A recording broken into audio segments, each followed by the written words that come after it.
Assalamualaikum warahmatullahi wabarakatuh. Halo Tribuners, jumpa lagi dengan saya Muhammad Arif Hidayat, jurnalis tribunbengkulu.com. Saat ini saya sedang berada di lembaga yang horor bagi para penyalahgunaan narkoba. Dan telah bersama kita Bapak Brigjen Pol Catur Abrianto SIK selaku Kepala BNN Provinsi Bengkulu.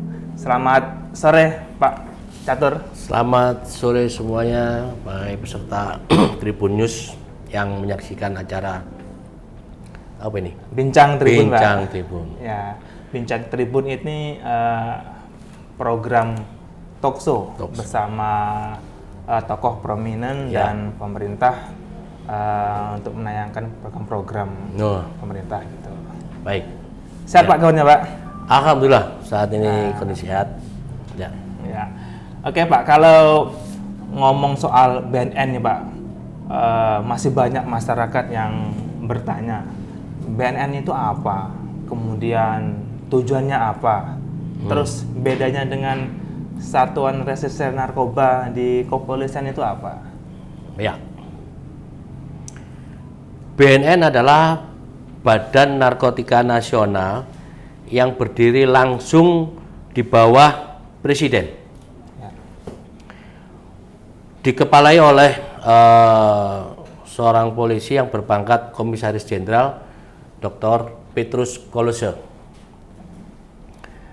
Kemudian di bawahnya ada yang dibantu ya oleh para deputi, direktur dan kepala BNN provinsi, kemudian kepala BNN kabupaten dan kota sampai di tingkat wilayah.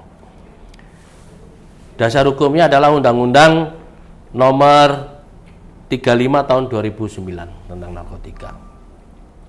Tujuannya adalah visinya menjadi lembaga yang profesional, tangguh dan terpercaya dalam pencegahan, pemberantasan, penyalahgunaan dan peredaran gelap narkotika dan prekursor. Kemudian misinya satu, mengembangkan dan memperkuat kapasitas kelembagaan. Kedua, mengoptimalkan sumber daya dalam penyelenggaraan P4GN. Tiga, melaksanakan pencegahan penyalahgunaan narkotika secara komprehensif. Empat, pemberantasan peredaran gelap narkoba secara profesional. Beda direktur narkoba di Polda maupun dengan BNN. Kalau di Polda maupun di tingkat Mabes Polri itu hanya hard power approach saja. Jadi pendekatannya penindakan pada pelaku dan pengedar narkotika. Kalau di BNN itu ada 3 strategi. Hard power approach, soft power approach, smart power approach, dan empowering. Hard power approach itu penindakan. Ya. Dengan para pelaku pengedar narkotika secara terbatas. Kemudian soft power approach itu adalah pencegahan dan pemberdayaan masyarakat. Itu soft power approach. Serta rehabilitasi. Jadi ada pencegahan, pemberdayaan, dan rehabilitasi. Nah, smart power approach itu menggunakan teknologi dalam mengungkap kejahatan narkotika, peredaran, dan para pelakunya itu menggunakan teknologi. Kemudian empowering itu adalah melakukan kerjasama dan sinergitas kepada seluruh stakeholder. Karena BNN tidak akan bisa berhasil bekerja sendiri tanpa seluruh stakeholder ini bersama semuanya. Baik dalam rangka pencegahan, pemberdayaan maupun dalam rehabilitasi. Itu yang dilakukan. Jadi sangat jauh tugasnya direktur narkoba di tingkat Polda, Polres maupun tingkat Mabes Polri dengan BNN. Berarti BNN itu bukan hanya lembaga yang cuma nangkep aja bukan Nah, Pak, ya, tapi ya memang kita ada pencegahannya, sosialisasinya, Pak, ya. ada pemberdayaannya, kan, ada rehabilitasinya. Rehabilitasi. Ya. Nah Pak, ngomong soal penyalahgunaan dan peredaran narkoba di Provinsi Bengkulu, sedarurat apakah Pak? Apakah sudah semasif seperti di daerah lain atau masih aman-aman saja? Ya, jadi untuk angka prevalensi ya, Ya. angka prevalensi untuk tingkat nasional pada tahun 2019 itu 1,95. Ulangi, 1,80%. Juta? Ya. Kemudian pada tahun 2021 itu 1,95%, sehingga mengalami peningkatan. Ya, mengalami peningkatan. Itu terindikasi penduduk Indonesia yang berumur 15 sampai 64 tahun itu terpapar narkoba dengan kategori pernah pakai sebanyak 4.827.616 orang. Itu tingkat nasional. Dan setahun pakai ya, dalam 1 tahun terakhir pakai itu 3.662.646 orang. Itu seluruh Indonesia nasional. Kemudian untuk Provinsi Bengkulu pada tahun 2019 diperkirakan 1,30% angka prevalensinya, yaitu berjumlah 19.698 orang. 19.000? Yang terpapar narkoba. Dari data tersebut menggambarkan bahwa saat ini Indonesia masih dalam kondisi darurat narkoba karena mengalami peningkatan terus. Dari 19.000 penduduk Bengkulu ini Pak, Ya, itu yang paling banyak make yang anak muda atau di usia berapa Pak? saat ini dari usia yang terdata dari kami adalah dari usia 15 sampai 64 Ya. tahun. Itu yang terpapar narkoba. Dan itu dari para pengguna yang sudah kita lakukan rehabilitasi, itu untuk tahun 2022 itu kita ditetapkan untuk 75 orang. Sedangkan terpapar yang lainnya itu banyak direhab di tempat-tempat swasta. Oh. Seperti Dwin, Kipas maupun IPWL yang lainnya. Dan itu bekerjasama dengan BNN. BNN. Karena tetap di bawah pengawasan BNN dalam hal rehabnya. Karena kita harapkan setelah direhab selama 3 bulan untuk rawat inap itu dia tidak terpapar lagi ataupun kembali ke lingkungan tempat di mana peredaran rawan narkoba. Itu kita berdayakan seluruh stakeholder yang ada, baik dari masyarakat, dari instansi yang lainnya membantu. Dari 19.000 masyarakat Bengkulu itu Pak yang sampai terpapar oleh narkoba itu, mereka kok mengawali Pak ya, atau sampai terkena narkoba itu berawal dari apa Pak biasanya Pak? Jadi gini, narkoba ini kan sama dengan terorisme, jadi pengaruhnya itu langsung ke otak. Iya. Ya, anak muda yang ya SMP, SMU itu ada mahasiswa itu kan ingin tahu, ingin mengenal. Nah, setelah kena sekali itu akan terus. Ya, itu kalau tidak segera dilaporkan ke kita untuk dilakukan rehab, nanti dia tidak menjadi manusia yang produktif untuk kedepannya. Itu. Makanya ada keluarganya yang terpapar narkoba atau tetangga atau saudara segera lapor ke BNNP maupun BNNK untuk dilakukan rehab. Ya. Tidak usah takut karena rehab di BNN gratis. Gratis. Gratis. Tidak usah nunggu ditangkap. Tidak usah nunggu ditangkap. Jadi pihak keluarga melaporkan, yang bersangkutan akan kita periksa secara medis, kemudian kita asesmen secara medis, baru dilakukan rehab. Kalau sampai ketangkap duluan gimana ya, Pak? Kalau tertangkap duluan, tetap kita proses secara hukum dulu, baru kita asesmen. Asesmen. Nah, setelah di asesmen, baru nanti ditentukan dia bisa dirawat rehab secara inap atau rawat berjalan, rehabilitasi berjalan. Nah, kalau misalnya kita ya Pak ya punya family ataupun punya tetangga yang menjadi pecandu narkoba itu supaya mau direhab seperti apa Pak? Apakah memang banyak bayangan orang itu kalau direhab itu takut diadili? Oh tidak. Takut Ya. bayar gitu kan? Nah. Ini yang perlu kita sosialisasikan kepada masyarakat bahwa keberadaan BNN provinsi maupun BNN kota atau kabupaten itu sangat membantu daripada masyarakat. Jadi masyarakat apabila melihat, mendengar atau ada keluarganya yang terpapar narkoba bisa segera melaporkan untuk dilakukan rehabilitasi. Itu gratis dan tidak diproses hukum. Segera dilakukan rehabilitasi supaya kedepannya mereka bisa produktif lagi, berguna untuk masyarakat sekelilingnya, berguna untuk negara ini. Itu. Karena kalau orang udah jadi pecandu itu memang sanksi sosial pertama dijauhi masyarakat. Ya, itu.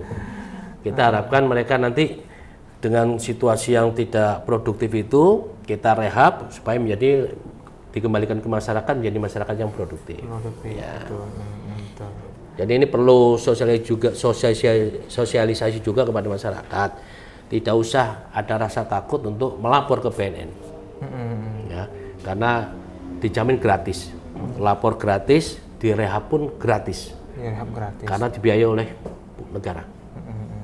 Dan kalau misalnya kita mau rehab itu selain di BNN, di mana lagi Pak? Kalau di Provinsi Bengkulu? Ada tempat-tempat rehab binaan kita, ada di Dwin, di Curup, kemudian Kipas, itu tempat rehab juga. Cuma mereka harus berbayar. Sebelum masuk ke sana harus melalui BNN dulu karena asesmen dulu. Asesmen dulu baru nanti diarahkan ke sana. Tapi kan tidak semua masyarakat kita mampu.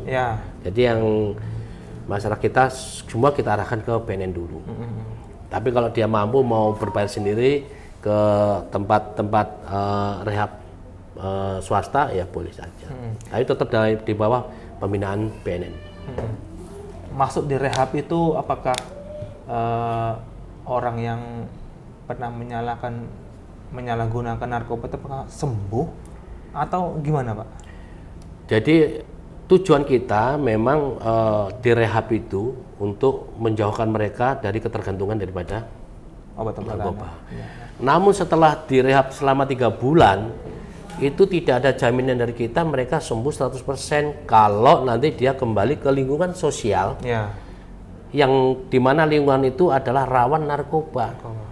Pasti akan kembali lagi. Makanya ini perlu lingkungan tempat dia tinggal harus bebas atau bersih dari peredaran narkoba. Itu dari tokoh masyarakat, tokoh agama, dari pihak keluarga itu harus ikut serta aktif memberikan laporan ke kita. Jadi kalau ada diduga pengedar pengguna narkoba segera lapor, gitu. Sehingga BNN segera untuk melakukan pencegahan. Kita namanya ada kampung atau desa bersinar, bersih dari narkoba. Itu yang dulunya daerah yang rawan peredaran narkoba. Nah, kita kelola desa atau kampung itu untuk menjadi desa bersinar, bersih dari narkoba. Kemudian ada namanya kota tanggap ancaman narkoba. Itu melibatkan seluruh stakeholder semuanya. Kalau di Bengkulu daerah mana yang paling rawan nih Pak? Ya, dari penyalahgunaannya hingga ke sementara ini ya di kota Bengkulu ya. Karena pertama ya peredarannya sudah meluas, kemudian kita juga berbatasan langsung dengan Sumatera Barat, Sumatera Selatan maupun Lampung. Ya. Jadi kita ini termasuk daerah transit. Ya. betul. Sehingga setiap pengungkapan narkoba di Bengkulu ini barang buktinya kecil. Tidak sebesar yang di daerah-daerah kayak pintu masuknya. Iya. Narkoba itu mesti besar-besar dia. Ya. Narkoba ini kan iming-imingnya kan terlalu wah Pak ya.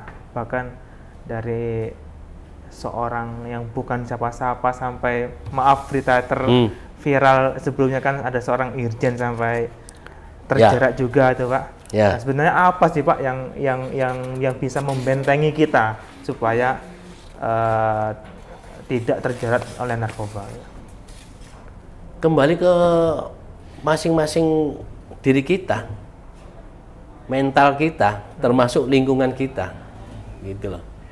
Jadi kalau mental kita sudah baik, lingkungan kita semuanya mendukung, ya insya Allah tidak ada terpapar narkoba.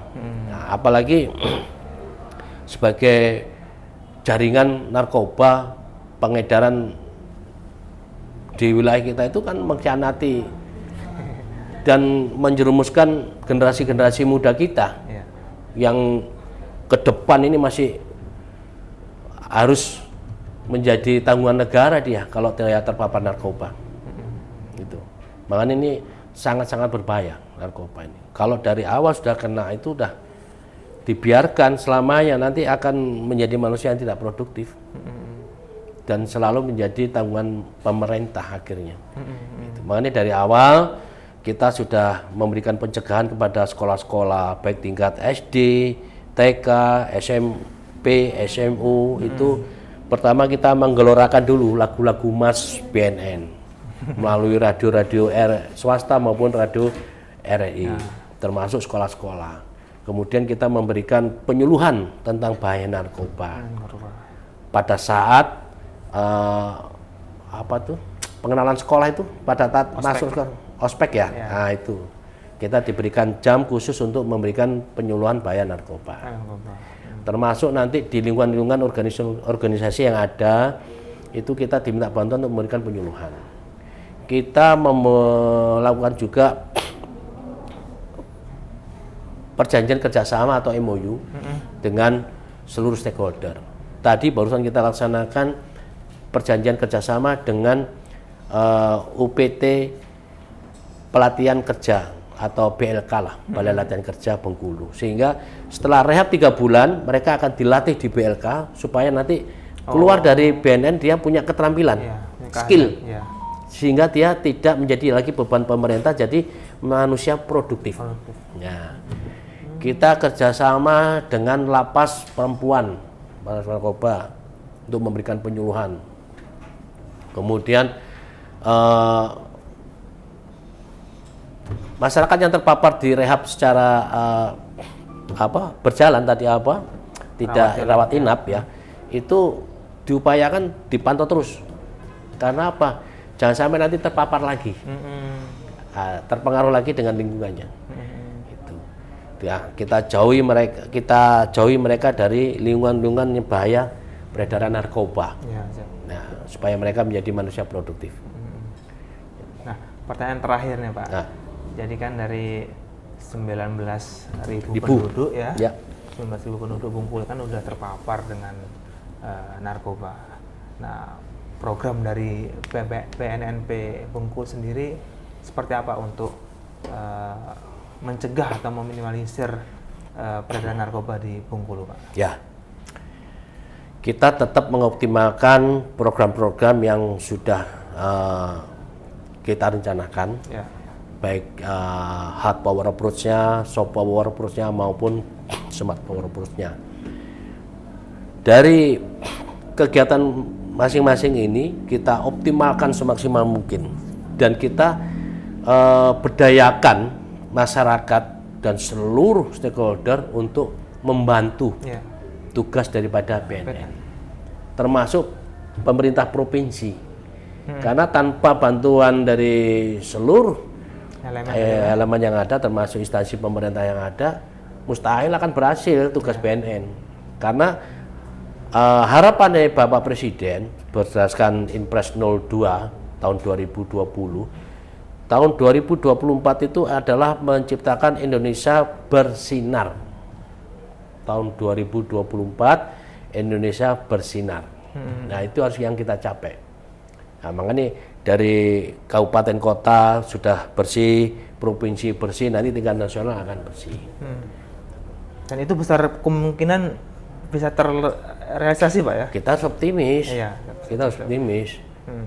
Ya, karena kalau kita pesimis nanti nggak maju-maju, harus kita optimis, harus bisa. Harus bisa, Pak ya? Ya, tapi harus itu tadi keterlibatan seluruh stakeholder. Siap. Tak bisa BNN sendiri, nggak bisa. Harus seluruh instansi pemerintah, media. Karena apa yang disampaikan media ke masyarakat kan harus objektif. Ya, jadi masyarakat harus paham, oh bahayanya narkoba seperti ini. Banyak yang terpapar narkoba di wilayah Bengkulu sebanyak ini. Nah, mereka akan lebih hati-hati terhadap peredaran narkoba di wilayah masing-masing. Itu bentuk pencegahannya. Oke, siap. Makanya kita juga bekerjasama dengan ibu-ibu PKK, karena ibu-ibu PKK ini yang tahu persis bagaimana perannya orang tua dan mendidik anak-anaknya di dalam lingkungan keluarganya. Ya. Gitu loh. Dan ini juga para orang-orang yang sudah terpapar ini akan kita rehab menjadi manusia-manusia yang lebih baik lagi dan memiliki keterampilan atau skill supaya menjadi manusia yang produktif. Sehingga dia tidak dijauhi lagi oleh masyarakat di lingkungannya. Karena bisa menunjukkan bahwa dia sudah produktif. Siap. Terima kasih Pak dalam bincang Tribun sore ini. Mudah-mudahan bincang Tribun pada sore ini bisa bermanfaat untuk masyarakat Bengkulu ya Pak ya. Oke, itulah tadi Tribuners bincang Tribun kita bersama Bapak Brigjen Pol Catur Abrianto SIK, Kepala BNNP Provinsi Bengkulu. Kita jumpa lagi di Bincang Tribun episode selanjutnya. Saya akhiri, wassalamualaikum warahmatullahi wabarakatuh. War on drug.